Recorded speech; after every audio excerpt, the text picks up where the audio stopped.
Butita amesota. Butita amesota. Ukianza kuona watu ambao wamesota Nairobi, hapo na Jaguar hivi. Ana pesa Butita. Kuna Jaguar gari mpya. Butita kuna Jaguar. Kwani Butita anawatisha hii town? Butita ongea hapa. Butita hana pesa. I only discuss with intelligent people. Ongea Kiswahili, ongea Kiswahili. Wacha unajua si vizuri utumie kwamba sijui. The kind of work I've done in this country cannot allow me to be on the same platform with this guy. I'm a person who is very intelligent, a person who is working hard. I'm not a professional cloud chaser unlike my So he's a cloud chaser? Yeah, he's a professional cloud chaser. But he's a gospel artist. He told you that way. He has a Bible.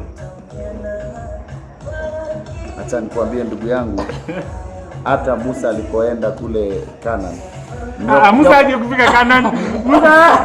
Musa hakufika Canaan. Joka, wale wachawi wa Farao pia mkwajo zao hapo ni Misri. Wewe hapo si Canaan, hapo ilikuwa Misri.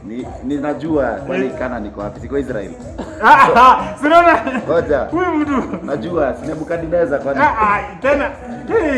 Bro, mambo ya Biblia tuachie sisi. So mimi kwa heshima ambayo niko nayo katika nchi tukufu ya Kenya, hainiruhusu kukaa na huyu jamaa karibu tunazungumza.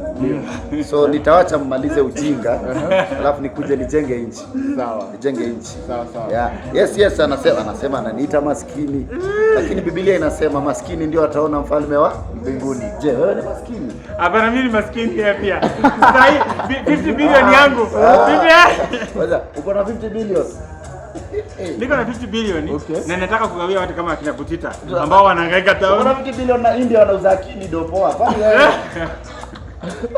Sasa la maana hana akili. Sijamaanisha hivyo. Hakuna shida kichwa lakini amekiri kuna shida kichwa.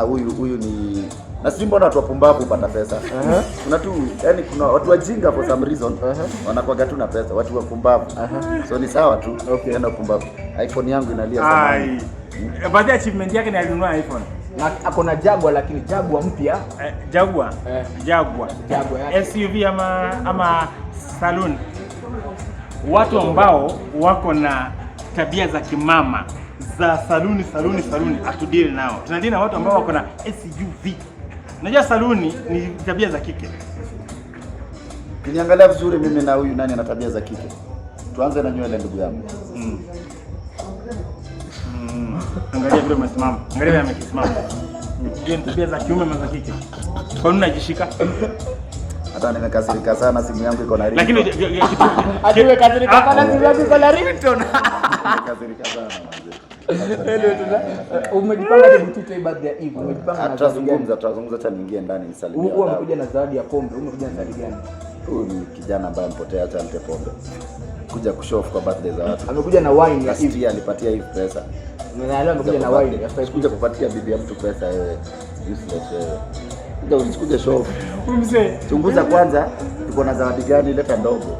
Wewe umekuja na gani? Mimi nina zawadi Eve, zawadi kubwa ambaye atasema mtashtuka. Gani? Sisemi hapa ni zawadi, inaitwa zawadi. Kwa hiyo umeleta nini? Umekujia content, hakuna. Afadhali sisi tumeleta kitu. Okay. Mr. Max. Angalia sikiza bro. Sasa mimi kama chairman, mimi kama tajiri, nimemaliza interview yangu na naomba muongee na vijana ambao chipukizi. Ongea na kijana Mr. Max.